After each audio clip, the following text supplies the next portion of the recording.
Welcome to the Shyamcast. This is Brett. This is Shyam. Thanks so much for being here with us. How are you today, Shyam? Doing well. Yeah. I think Busy with a little some better than other days. Huh? busy with some construction. I Yeah, busy. understand some plumbing work that needs Yeah. to be done there. It will take some time before we actually settle. It will take a lot of time. Mm. Still trying to absorb everything that is coming. You've kind of become like a project manager in a way, over the last year and a half. All Yeah, the not different projects that have gone on. yeah, not my nature, but um, needs to be done. Mm. Yeah, definitely, Prabhuji.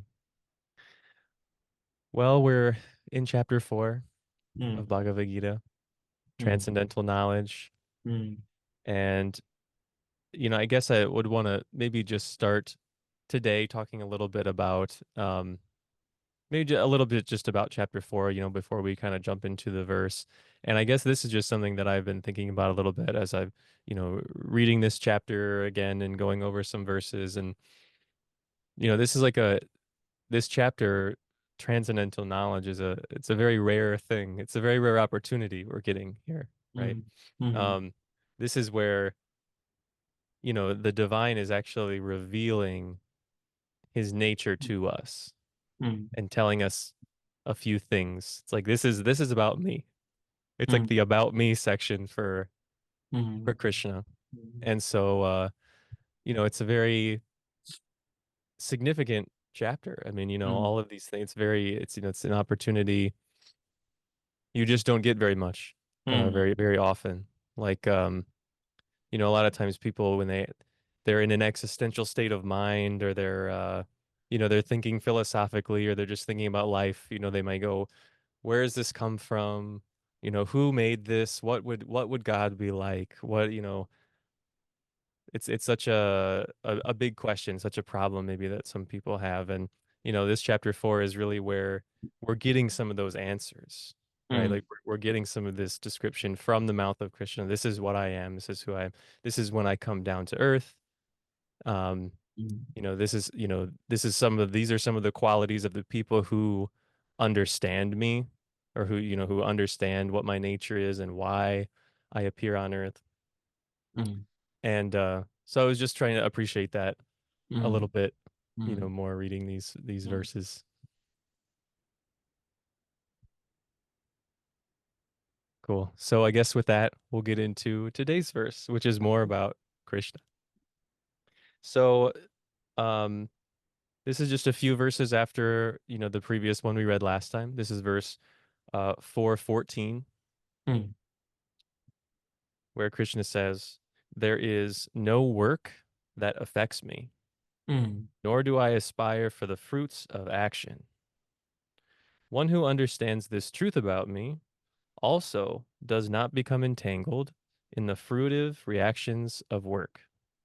Choose a very complex verse. Yeah. Sometimes it seems like they're all a little complex. Okay. They could all be a few, as you get into it. Mm, Um, but yeah, I mean there's a lot of stuff here for mm, sure. Um, I guess, in the beginning he says there is no work that affects me. mm, And I know obviously we're not, reading like each verse, but the previous verse it ended, just so we have a little more context with him saying that he is the non-doer and that he's unchangeable. He cannot mm, be changed.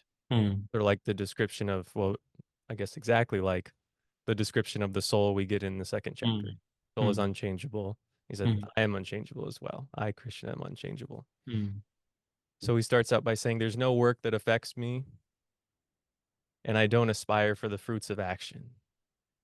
mm, mm, One thing that I would, I guess that I noticed, reading this that I would point out is take chapter 3, Karma Yoga. There's a lot of instruction that Krishna is giving to Arjuna. A lot of, like you need to not be attached to the fruits of your action, perform your duty equipoised. mm, He's sort of explaining this is a good path for you to follow, right? These are some good things for you to Mm, do. Keep in mind.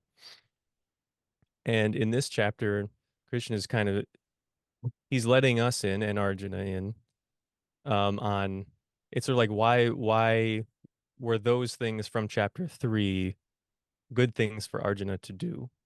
Why should we act without attachment? Why, why should we not, sort of act for the fruits of our actions or sort of do things just because we want to get the results from them? And he's saying, well, I don't do that.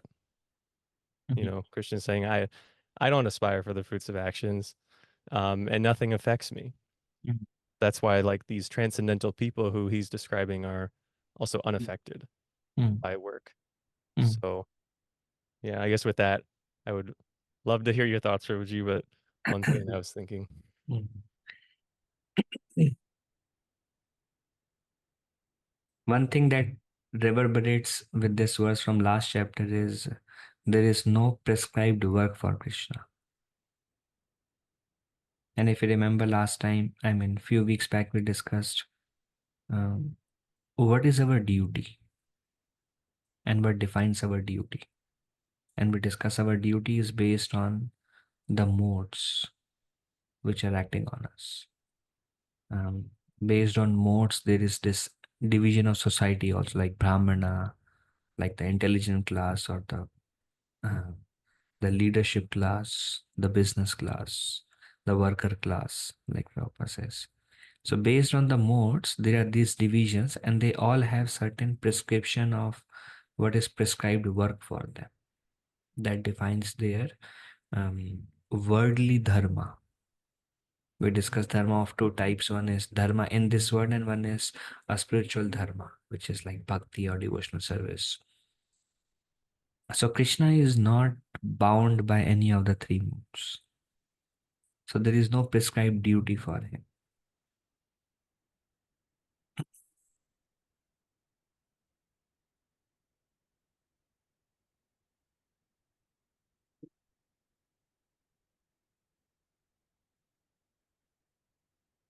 So what do you think about this line that no work affects me?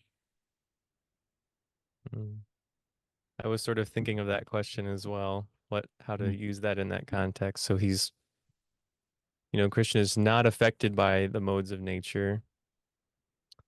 Um, or I guess, this is, I guess, a big part of what transcendence is or how it's defined and how it's talked about, in this chapter. It's like it's beyond the modes of material nature. mm, mm, And I guess, we can draw the conclusion from that, like, from what you were just speaking about, um, like the divisions of society, they're based off of the modes of nature.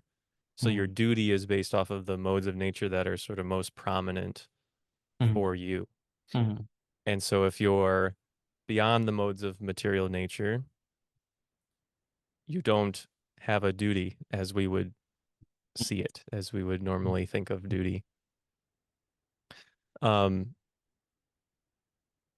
So do we become affected by work? I feel like I become affected by work. Mm. Yeah. Mm. Some Yeah, example. personally, yeah. And is it related to, I mean, two ways I'm approaching this line. Hmm. One way is there is no reaction. Anything we do, there is a karmic reaction for it. Unless we do something out of for the pleasure of Krishna. So we do become affected by our good or bad. Um, and those reaction they govern our future. Because they come back to us with our desires, as we discussed other day. The desires we have is also based on is a result of our previous reaction. So when we do something for Krishna, the work does not bind us. When we do anything for Krishna, then how can any work bind Krishna? When we do something for Krishna, that work doesn't bind us. So how could any work bind Krishna? Mm. One thing I guess I wonder then when I just look at the first part of that verse, Prabhuji, uh, is Krishna talking about work that he does or that others do? You know, when he says no work affects me, it seems to be saying like, you know, the work that whatever he does, like what the action that he performs doesn't have an Yeah, effect on him, right? doesn't affect him, or does not, he's not bound by anything he does. And same is a pure devotee. He is not bound by anything they do. They are working in this world, but that does not affect them. Likewise, Krishna is working in this world and Krishna doesn't affect them, and they are at the same transcendental platform. Of course, one is a supreme lord and one is a devotee. They're not on equal platform, but they are both on same transcendental platform. And they understand Krishna's work is transcendental because their work is transcendental also. So that's the last line of this. Those who know me does not become entangled. Those who know this, we discussed many times, it takes one to know one. So only those who are liberated can understand how Krishna's work is transcendental. Mm. And this kind of bounce off from the ninth verse of the same chapter, where Krishna says, my activities are transcendental, my birth and activities are transcendental, and those who know this does not take birth again in this world. So we see the same correlation between that and this. They are kind of linked. Hmm. I suppose then it's probably also true. I guess both things are true that Krishna or a pure devotee, they're not affected by the work that they themselves perform. But I guess they're also not affected by whatever anybody else does to them, right? Or whatever anybody else is doing around them. Um, like, you know, there's from chapter 2, the description of how, you know, the self-realized person, you know, Mm, understands like pain and pleasure are like, you know, the mm, seasons. mm, You know, they just sort of come and go. You just remain equipoised through them. mm, Um, I guess that would also be a part of this as well, right, Prabhuji? It's like mm, the things you mm, do on the one hand don't cause mm, reactions, but mm, you don't react when other things sort of happen around you, when pain comes mm, or when pleasure comes, mm, mm, when someone cuts you off in traffic or mm, someone gives you a very nice gift, you know, mm, you sort of like take all of those things mm, without having a reaction. mm. Yeah. And this is true in all the cases. The only exception is when devotees of Krishna is involved. Like we hear Lord Chaitanya himself, when the devotee, Lord Nityananda, was hit by Jagai and Madhai. So Lord immediately became angry. Mm. So this is the story of Jagai and Madhai. Yeah, Could yes. you just explain briefly who those two people are, Yeah, so Prabhuji? those two were basically rogues, Rogues, thieves, thieves, scoundrels. dacoits, yeah, and drinkers and gamblers and anything you can think of. And they were very um, um, um, always drunk, full, high, what do we say? So then Lord Nityananda, who is basically an incarnation of Balaram, Krishna's elder brother, he was going with another saint called Haridas by the name Haridas Thakur. So Lord Nityananda Haridas were going. Before that, Lord Chaitanya called them both in his room, and Lord Chaitanya told them that wherever you see, whoever you see, you ask them to chant the name of Krishna. So they were doing that. And their mood was very nice. Their mood was to glorify Lord Chaitanya. Their mood was we want everybody to know the mercy of Lord Chaitanya, the magnanimity of Lord Chaitanya, and as a service to Lord Chaitanya. So with that mood, they were going home to home, and they were giving the holy name. And then they saw these two people who are born in a high class society family, but like very degraded souls. So Lord Nityananda wanted to show, Lord Nityananda thought, if these people transforms, because those are like the toughest people to transform. They're just not gonna give up, any thought, and they'll become angry. If these people are transformed, then really Lord Chaitanya's magnanimity and compassion and greatness will be exalted all over the world, because they are the most degraded people. So it is said that they were so degraded, Jagai and Madhai, that anybody who would see them would jump into the holy river Ganga to take bath. They would think just the sight of them has contaminated them completely. Like just so Haridas Thakur, he said, "Sir, please don't go there. There are so many people we can deliver. Why do you want to go to these two people only?" But Lord Nityananda said, "No, no, no. I have to show to the world the glories of Lord." So he went to Jagai and Madhai, and he said, "Jagai Madhai, directly the essence. Please chant the name of Krishna." So they became so angry that how can somebody ask us to do anything? We do what we like to do. And then you, how can you ask us to do anything? So they started running to beat Nityananda Prabhu and Haridas Thakur. So Nityananda is like, he was little younger than Haridas Thakur. So he ran faster, he ran away. And Haridas was a little slower, and his life was like here. So he's like, this Nitai, he always runs away and then I get into trouble. And then Haridas, and they were running, they thought Nitai has run so far, let us catch Haridas. They were behind Haridas. Haridas was like, I told him not to go to them. Now see, I am in trouble, and he ran away. So then after running, they were very close to Haridas Thakur. After running, they became very exhausted. And they stopped, and they wanted to beat somebody. So they started beating each other because they were drunk, and that's their nature. So later on, Nitai went alone the other day, the few days later, and he told Jagai Madhai, please chant the name of Krishna. So they were so upset with him that there were previously the food was served in those earthen pots made of earth. So they broke an earthen pot and they threw, uh, and the pot with sharp edge came and hit Nityananda here, and immediately, and the pot fell down and created a big wound, and Lord Nityananda was in pool of blood. And Lord Nityananda, like, they were also shocked actually, like, but like the hit was like right on, um, and he was in so much blood. And Nityananda said, "It doesn't matter how you treat me. Please, one time chant the name of Krishna." So Madhai was like, looks like he hasn't learned his lesson. So he took another earthen pot. The earthen pot is what they would use to drink their wine. So those were the only pot. There was no plastic. There was no steel. That time.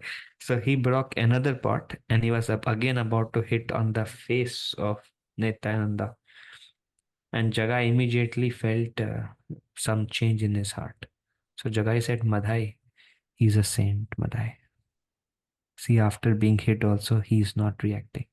He's he's still thinking for our welfare. And then he caught hold of Madhai. In the meantime, Haridas was little far away. So he saw what happened and he was aghast. So he ran to Lord Chaitanya and he said, Nityananda is in pool of blood by the roadside, and he's been encountered face to face with Jagai and Madhai. So before that also, the Sankirtan or the holy name party of Lord Chaitanya would go and pass by, and they would simply dance, and they would make fun of Lord Chaitanya and others. So they would never harm them, but they were just drunk and they were in their own life and very degraded souls. So Lord Chaitanya know that the quality of those people, and they are not gonna change. And Lord Chaitanya was very angry. So Lord Chaitanya ran, and his eyes were red, and his whole face was like red because of anger. And and he ran at such a speed, and Lord is very tall. So if he runs, his legs are very tall also. When he runs like 5 steps together, So within no time he was there, and then he saw Lord Nityananda is holding like that, and he says, "I'm fine, I'm fine. Please one time chant the name of Krishna." So Lord became so angry that Lord wanted to kill them right away. So Lord raised his hand and with full thundering voice, which is like can awaken all the three words like that, chakra, chakra, chakra. So immediately the chakra descended, and this chakra is actually a fire weapon that Lord Krishna uses. And this is one of the symbol of Lord Vishnu has four hands. Those who are new to, you can search. One of them is actually a weapon, and that is it's called Sudarshan Chakra. It's actually a ring, a fire ring that rotates at like I don't know what speed. It's like it's the most powerful weapon that ever exists. No weapon can defeat that weapon. And when they both saw, they understood. Are Jagai and Madhai was like they became fearful. No matter how degraded one is, everyone has fear of death. Especially when they see right in front. Even if they are like high, the hangover goes away right away. The moment they see that scary death in front of them. So the Lord wanted to uh, um, kill them right away. And Lord Nityananda immediately he took his hand out. It was like so much bleeding, and he caught hold of Lord Chaitanya. He said, "This is not the purpose of your appearance. You have come to deliver everybody. Please don't forget your purpose. My Lord, I beg you to show your mercy." And then this is like the mood of Nityananda. So uh, the one who tried to save Nityananda, he fell at the feet of Lord Chaitanya because he already had some awakening. And then he fell at the feet of Lord Chaitanya and he started begging the Lord to please forgive us. We have been very cruel. Um, mm, um, so the Lord and um, uh, Nityan and Haridas Thakur actually, he informed the Lord that actually when Madhai was about to hit him the second time, then Jagai stopped and saved Lord Nityananda from second hit. So Lord became very pleased by that service to his devotee. So Lord immediately embraced Jagai and gave him purity of the heart, pure devotion. So he became ecstatic, completely absorbed, like eureka feeling, and um, he's crying. And Madhai saw, hey, this guy is saved. They both were about to die. So Madhai saw, this guy is saved. So he also fell at the feet of Lord Chaitanya, and he said, all the sins that he has done, I also did. Whatever I have done, he was equally a part of it. So when you have showed your mercy to him, then I also deserve your mercy. The Lord said, no. This material calculation doesn't work here. You have tried to harm my devotee. So, um, mhm. And then the Lord became compassionate because Nityananda Prabhu's prayer. The Lord said, only one person can save you, and that is Nitai.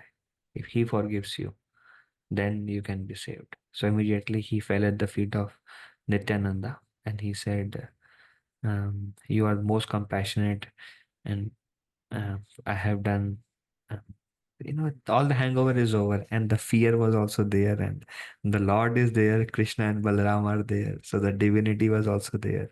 So the whole environment, Haridas Thakur were there. Brother is a pure devotee now. So the whole environment was very different. So immediately fell and he said, um, um, you are the most merciful. Please make me the recipient of your mercy. And he was really repentant. So the Lord Nityananda immediately picked Madhai up, embraced him, and then he fell at the feet of Lord Chaitanya and he said, my Lord, if I have done anything that have ever pleased you, let that pleasure that has ever in my life or in eternity have pleased you, let that pleasure turn into the mercy to Madhai. So the Lord melted. So Lord then picked up Madhai and embraced Madhai.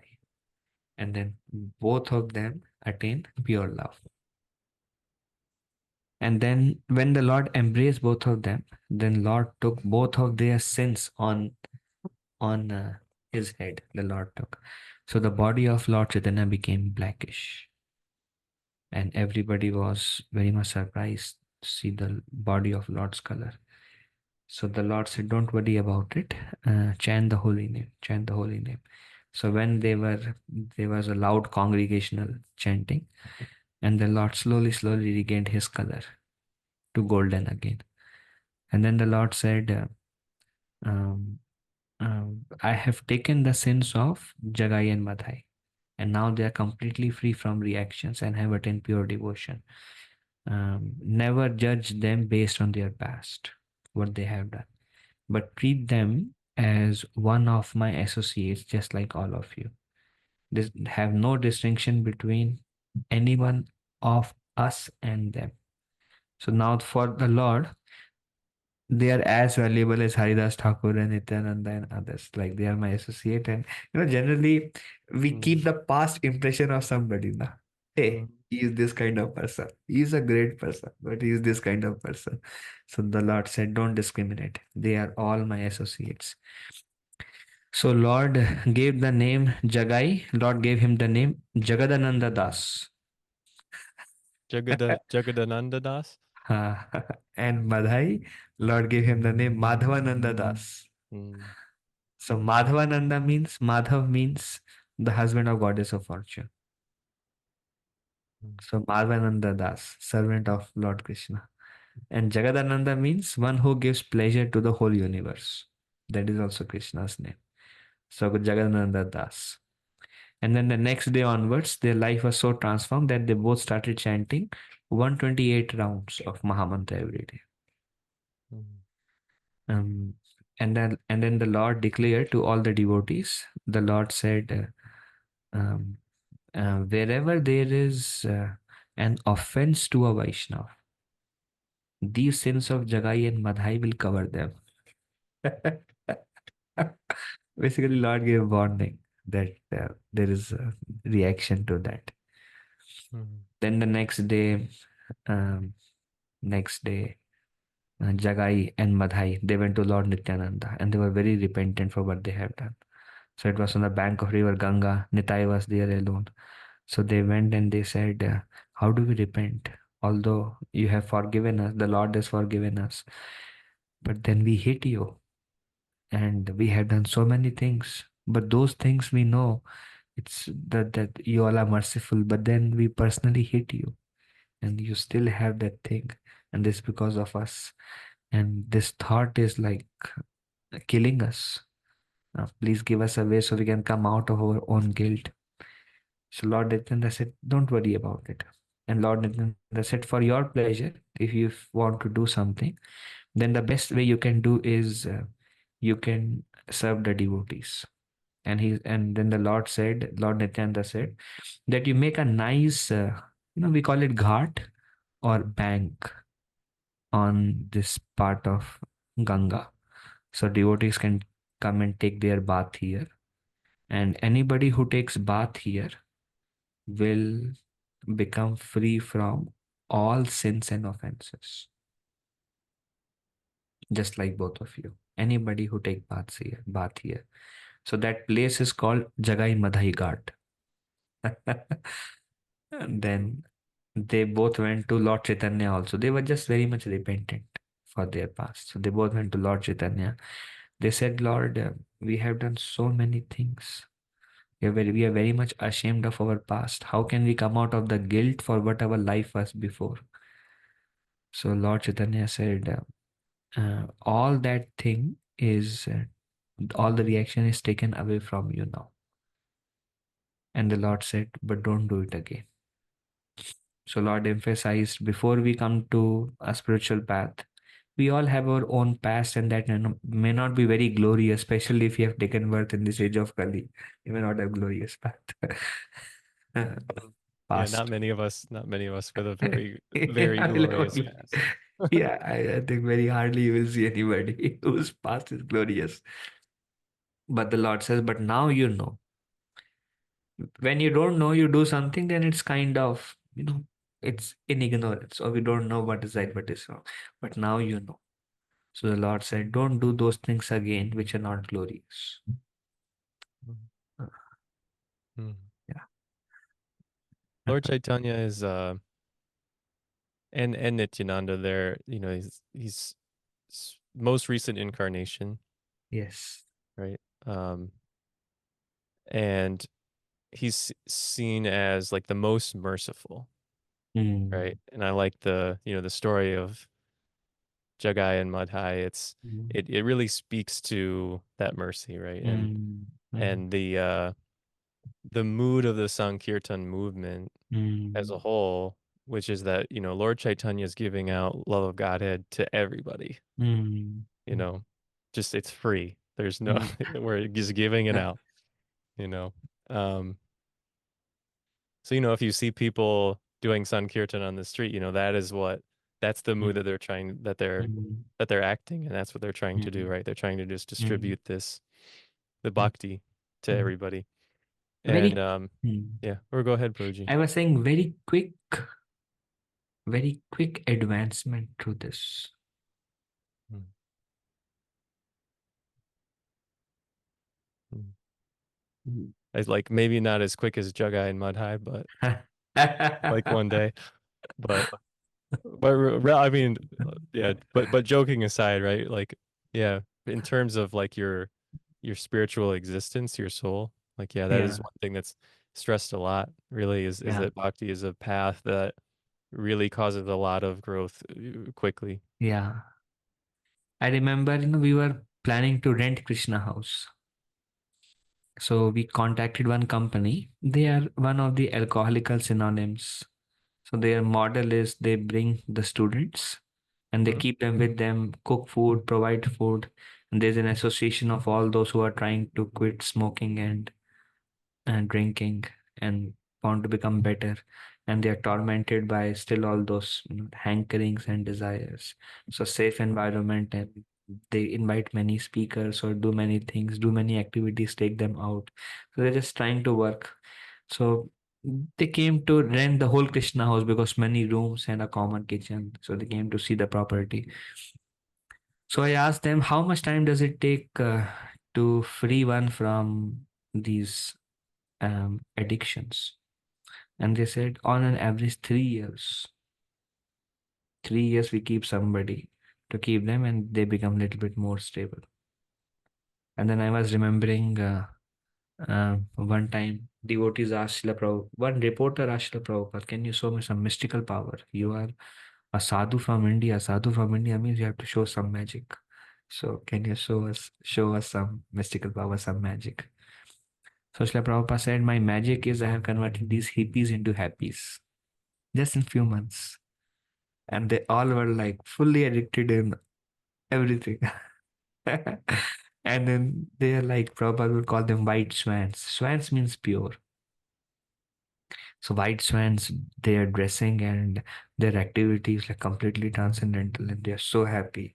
They're so always so joyful, and all their bad habits are gone in just few months. So that shows how quickly people are getting transformed if one takes it up seriously. Mm. Yeah, I can only imagine, but especially when you hear stories, like a lot of really big transformations that people underwent, in that Mm, time, like 60s, mm, mid to late 60s, mm, like, yeah, I mean, they were just like, okay, I'm not gonna drink or do any drugs anymore, and I'm not gonna eat meat anymore, and I'm, just on this path. I'm gonna chant for 2 hours a day. I'm gonna, and they just do it, right? Very powerful, mm, very powerful movement. And I mean, Srila Prabhupada was, a very powerful saint mm, as well. mm, I think that's we I mean it's always like remembered, people always try to remember Srila Prabhupada and always mm, give, respect to Srila Prabhupada. mm, Um and so, mm. it's often Very- said, Srila Prabhupada ki jai after, you sing a kirtan, after you sing a song, after, whatever it might be. Um Very important to remember the people who, have sort of like laid the groundwork, or people who have continued a tradition, so that we mm, can continue to practice it today. Mm. Um, I I Mm. did have a question for you, Proji, Go ahead. about so this is back to the story of Jagai and Madhai, Mm. and I'm curious about this because it pertains to this verse from Bhagavad Gita today as well. Mm. So as part of the story is that Lord Chaitanya gets very angry when Mm. he hears that Mm. these two people have injured Mm. Lord Nityananda Mm. severely, and um Nityananda, like you said, he's the same person as Balaram is to Krishna. So it's, Mm. when Krishna comes down, his first expansion is Balaram. So he Mm. brings Balaram. Balaram is his Mm. older brother. When he comes as Lord Chaitanya, that same person is Lord Nityananda. Mm. And, he's like in this mode of service. So he's always just trying to serve Krishna. That's Balaram and Nityananda's role. That's, what the mood is. And so he hears that, like, okay, these two have just injured severely, like, the best devotee, right? Lord Nityananda is like the best devotee, the most merciful. Um, and he becomes very angry. And Mm. so I'm curious about that, just especially as we're talking in this verse, he's like, no work affects me. Mm. Nothing affects me in this where I'm not, I'm immune to the reactions. So, um, I guess, maybe we're getting more into like the transcendental relationships maybe, but can you just talk a little bit about like how do we understand that anger then? Mm. Basically, this is the question, right? If Mm. he's not affected by work, where does this anger come from? It's not affected on a personal level. Like somebody harms me, like Nityananda, not affected when he was harmed. But Lord Chaitanya affected because it was not selfish by nature. It was for devotee. And on the other hand, if Lord Chaitanya would have something would have done something Lord Chaitanya, Lord Nityananda would have shown his Yeah, anger also. their roles probably would have been reversed, right? Reversed, yeah. So it is said when somebody criticizes us on a personal level, then we should tolerate it. Hey, you are like this. But when somebody criticizes a devotee or the Lord, Lord Krishna, Lord Chaitanya, then we can exhibit anger. And another example is Hanuman. Those who may have heard about Hanuman is a great devotee of Lord Ram from Vedic Hindu epics. So he was very angry. He burned the whole palace of Lanka, the whole city of Lanka. He was in a form of a monkey. Um, but it was not a selfish anger. He has nothing to gain from it, from that anger, other than to serve Lord Ram and to give some pleasure to Lord Ram and Mother Sita. No personal interest Mm. other than just to serve. So that is allowed. That is called transcendental anger or a spiritual anger. Mm. So it's not personally motivated, you Mm. might say, right? It's motivated for the sake of Others. Krishna. Yeah. Yeah, for the Yeah. sake of others or for the divine. That's why you Yeah. get, or really, I guess it's out of love, right? Yeah. Yeah. It's like, It's out of love. yeah. Exactly. It's not because ego is hurt. Mm, I am hurt, so I will take revenge. Another example is of a parent and child. The parent may become angry at the child, but the motive is the child did something wrong and the parents want to train the child. So no reaction there. But if parent becomes angry because their ego is hurt, then that anger at the child will also have a reaction. They'll be bound. mm, mm. Um, there's another piece here as Mm. well with this story Mm. about, I guess, the one exception to this rule that Krishna never gets bound, Mm. or that he can't, he can't be controlled or he can't be bound.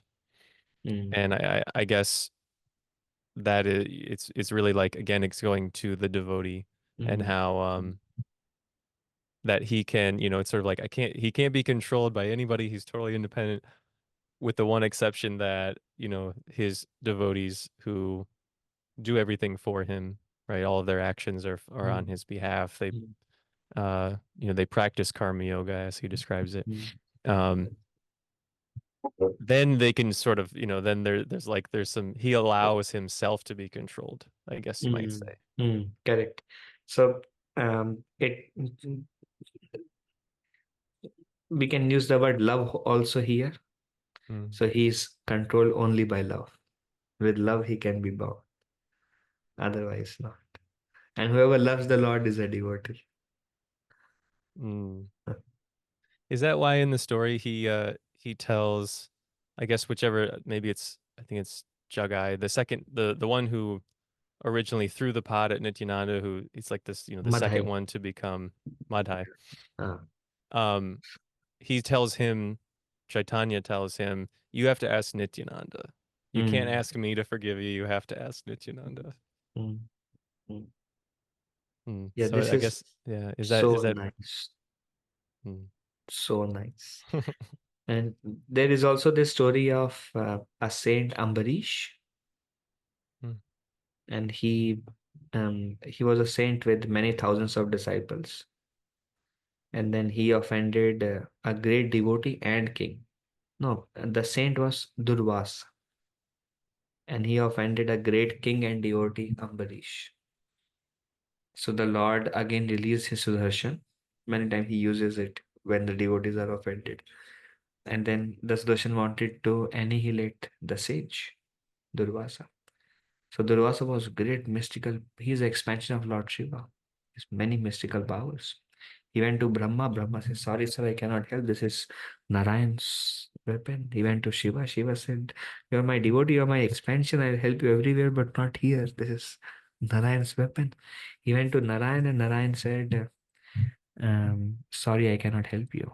So Durvasa was shocked. He said, this is your weapon. Just tell the weapon to come and he will come back to you.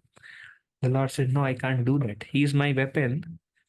But then um, me and the king, because of his devotion, we are non-different. And the reason we are non-different is because I always reside in his heart, and he always reside in my heart. And this weapon knows that. So this weapon, even if I say, won't listen to me. And then the Lord Narayan has little bit wet eyes, and he said, how much my sage has sacrificed for me, for sake of serving me. How much sacrifices he has done, given up everything just to serve me. So uh, um, um, I cannot take this weapon back, because there is a relationship of love. I'm bound to reciprocate with him for what he has done for me, and our relationship is transcendental. So if the Lord takes the weapon back, then anybody can do anything to the devotee, na? And they can approach the Lord and Lord will forgive. So the Lord said, no, this is a reciprocation of love. I am helpless in this case. Then he said, what do I do? Then he said, you have to go back. Then he said, but you are the Supreme Lord and he is only a devotee. Then he said, but he is as powerful as I am because of his pure devotion. And this is a relationship of love, Durvasa. Because you don't have that, you cannot understand this relationship. But all I can say is I cannot help you here. Then there is a long conversation, and the Lord is trying to explain the value and position of our devotee in the eyes of the Lord.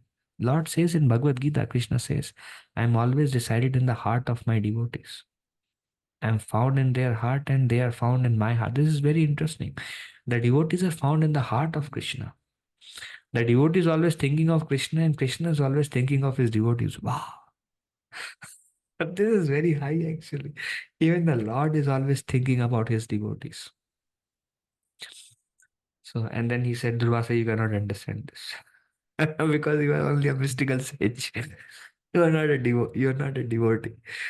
But then Lord explained to him and he had heart transformation. Then he went and begged forgiveness and Ambarish forgave and Sudarshan disappeared. Ambarish said the same thing to Sudarshan that you can destroy the whole universe in moments. But then if I have done any devotion ever, then please on the power of my devotion, let this sage be forgiven. And Sudarshan was not very happy because he really wanted to teach him a lesson for. Then he said, "But Ambarish, if you are requesting, like I withdraw." So this also shows the mercy of the saint, like the mercy of Nityan. They're very similar stories, right? They're like very similar. Lord Chaitanya said Nityananda, he told Madhai, "You beg forgiveness from Nitai. I can't do anything." Same thing happened in many places. That's why it is said that if we say displease a devotee and then we go to the Lord and we say, "My Lord, sorry, please forgive me," the Lord will look like this. So that's why he just said, "No, go to the devotee." Oh, we are displeased. Mm. Yeah, very sweet, Roji. Very sweet. Yeah. Idea of just being, controlled by love.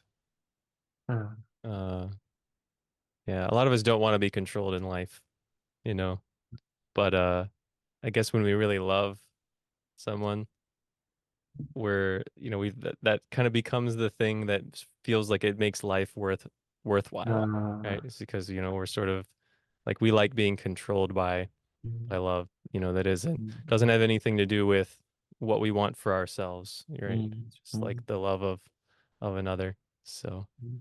yeah. Actually, that is true. See, Prabhu, this is very interesting because we are part and parcel of Krishna. We have the same nature.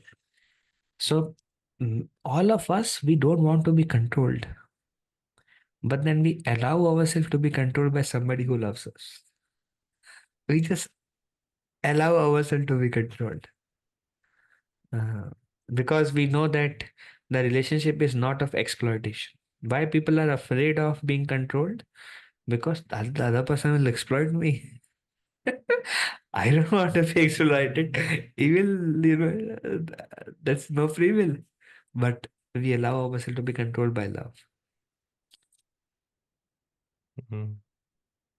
Yeah, I think there's another little important point of that story, about Ambarish and Durvasa Muni, how, like as you said, Durvasa is this like very very high saint. He's this mystical yogi. He's got all of these different powers, and Mm, um he's a very like just strong spiritual being. Um, but he doesn't have the one thing. Like he's missing the one thing. He's missing the mm, bhakti. He's mm, missing the loving relationship. mm, And it's one of the, I mm, guess, at least as I'm thinking about it, it's one of the biggest examples or most like straightforward examples from the Shastra that I know of. mm, Um, that really makes that point. Like, it doesn't really matter how powerful one is mm, personally, doesn't mm, matter how mm, many abilities you have, mm, the thing that you're really going for spiritually is not to have power, it's to have love. It's to have that Amazing. relationship. I'm happy you brought up that point. It's a great point, bro. He did lot of austerities. And by those austerities, he got a lot of mystical powers. And he can fly and create demons and do whatever he like. Doesn't have that bhakti. But he's a very powerful personality. Amrish Maharaj, there is no mention that he has those powers or he can protect himself or create demons or fly. He just has love for the Lord. But this sage was defeated. To the extent that he has to rub his nose at the feet of Maharaj Ambarish to that level because Maharaj Ambarish is like he's Krishna is always thinking about Maharaj Ambarish. Krishna does not think about Durvasa. But he's keeping Maharaj Ambarish in his heart. That love is very powerful actually. Mm. I suppose all Durvasa would have to do is start thinking of Krishna more, right? Or start acting on Krishna's behalf. Like, Ah, because he reciprocates exactly as we act, right? And Yeah. so like because Ambarish is always thinking of him, he's always thinking of Ambarish. And Yeah. so I suppose that would that's all Durvasa Muni has to do, Yeah. right? Yeah. Um, just also thinking as well, Prabhuji, it makes sense why, as Krishna says, um, in this verse actually, right? One who understands the truth about me does not become entangled in the fruitive reactions of work. Um, and I suppose what I'm thinking is that like, these two stories that you've told, very nice, very wonderful stories. Um, it shows how like Krishna is always protecting the devotees. Mm. And so, Ambarish, in that story, it's like he does something, he's kind of in a tough spot and he does something that he tries to make the best of a bad situation, but it ends up offending Durvasa Muni. And so um Durvasa Muni in turn tries to, put a curse on him. Um and it's uh, I guess, but Ambarish does not have to face any reaction for what he did, right?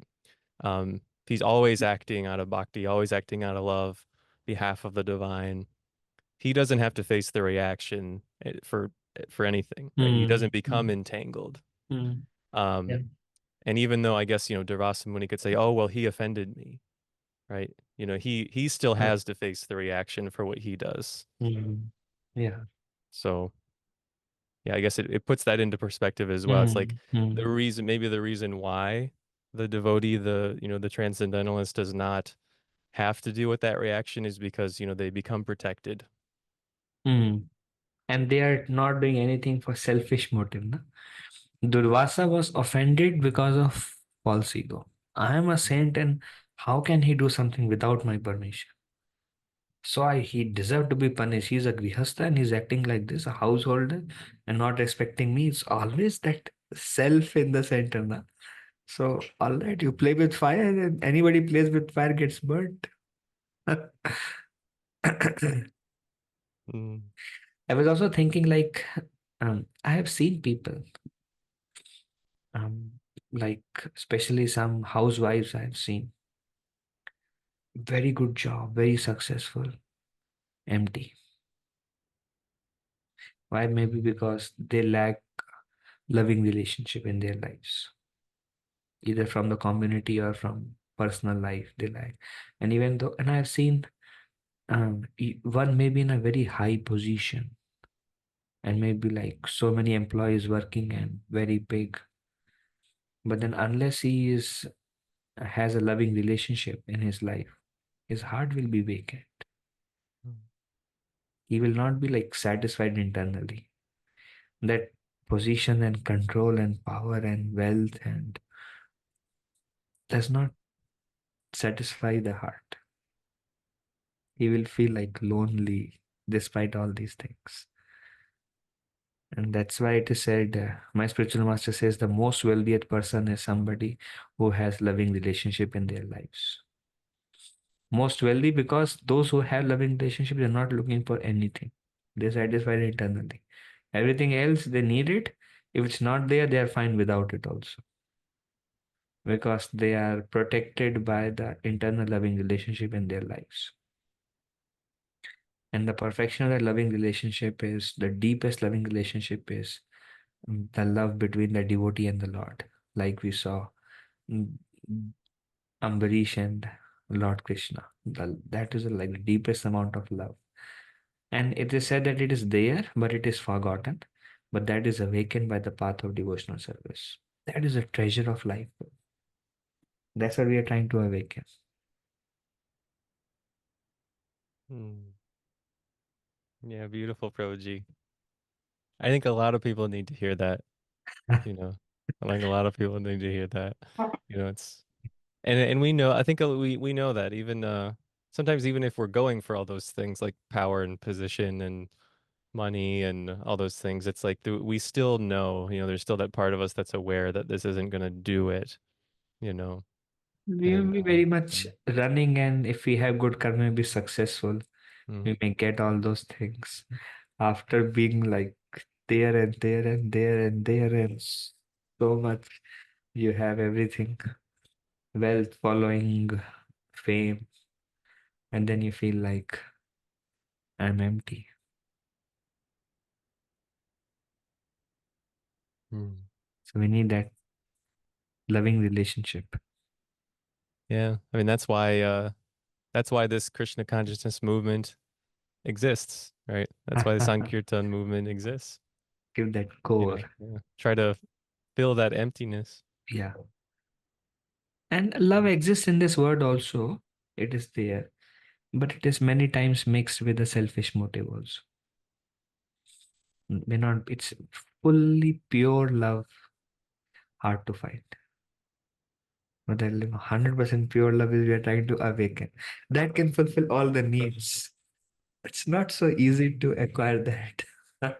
And that's why we are working in that direction, waiting for that to awaken in our heart.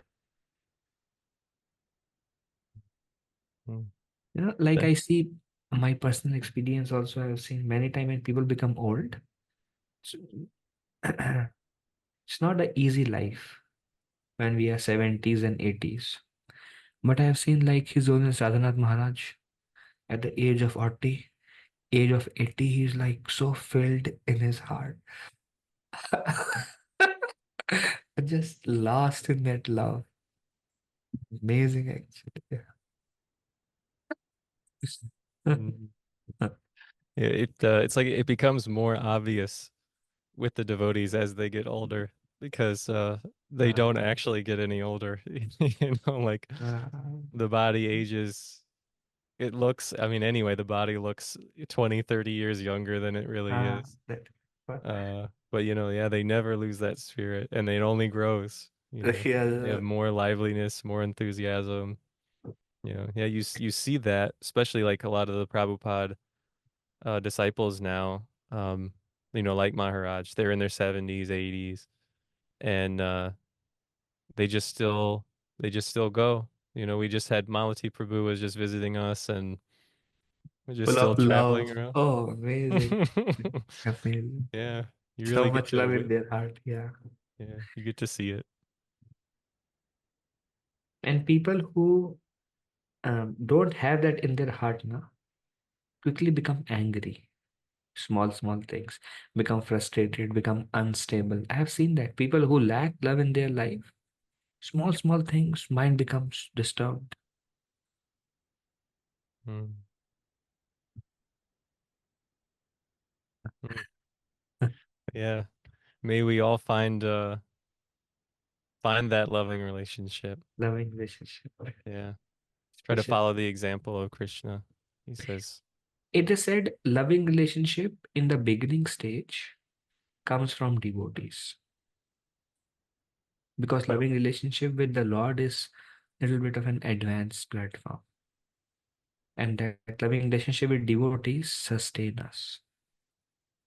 And eventually, gradually, as devotees are pleased in our own spiritual practices, then that qualifies us on the mercy of the Lord, mercy of spiritual master. Then we start developing the loving relationship with the Lord. That's amazing. But in the beginning, it's hard. So we need that a strong bonding with the devotees to keep us going through.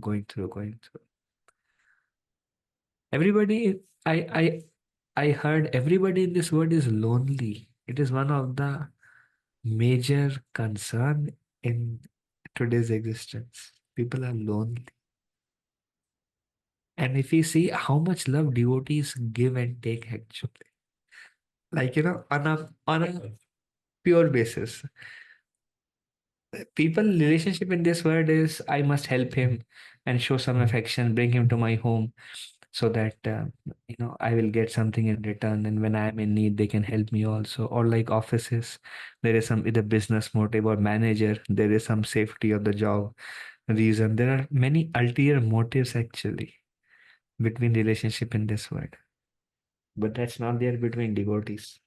It's like just come and glorify, we do Sankirtan, glorify the Lord, and we take prasad, and it's like those factors are not there.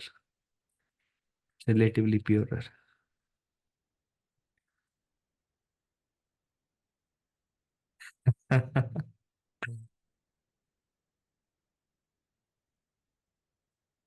What do you think? Yeah. Any last thoughts, Prabhuji? I don't know. Whatever is coming, I'm speaking. Yeah. All very good. This is the Shyamcast. Yeah. This is how I feel like I got used to hearing you speak, you know. We would do Bhagavad Gita classes and it was just you and me.